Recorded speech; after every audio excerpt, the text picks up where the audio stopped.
ക്രിസ്തുവിൻ്റെ അനുയായികളെ ക്രൂശിക്കാൻ നടന്നവനാണെന്നും കൊല്ലാൻ നടന്നവനാണെന്നും ഇന്ന് ഞാൻ അതേ ക്രിസ്തുവിനെ ഞാൻ മിശിഹ എന്ന് തെളിയിക്കുന്നു എന്നും സുവിശേഷിച്ചും ഘോഷിച്ചും കൊണ്ട് നടക്കുന്ന ഒരു വലിയ മനുഷ്യൻ.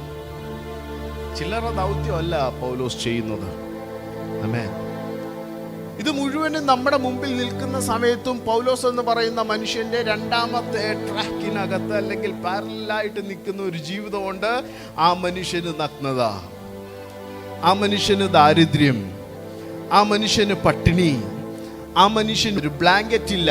ലാസ്റ്റ് ഓർത്തോണം, തൻ്റെ അന്ത്യകാലങ്ങളിൽ, അവസാന കാലങ്ങളിൽ ആമേൻ കാരാഗ്രഹത്തിൽ കിടക്കുമ്പോൾ തണുപ്പ് ഏറെയായിട്ട് സഹിക്കാൻ കഴിയാഞ്ഞിട്ട് എഴുതി വിടുകയാണ്, ആമേൻ സ്തോത്രം, എനിക്കൊരു പുതപ്പ് കൊടുത്തയക്കണേ.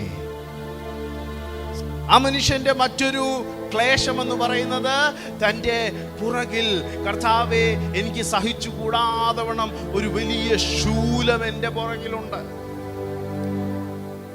അതിനെ ഒന്ന് നീക്കിത്തരണം. നിനക്കെന്താ ആവശ്യം? നിന്റെ പ്രാർത്ഥന എന്താ? എനിക്ക് വേറൊന്നും വേണ്ട, ഈ ശൂലത്തെ ഒന്ന് മാറ്റിയാൽ മതി.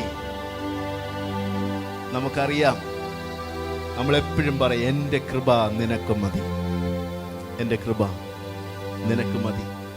എപ്പോഴാണ്, ഏത് സാഹചര്യത്തിലാണ് പൗലോസിന് ആ കൃപ വെളിപ്പെട്ട് കിട്ടിയത്?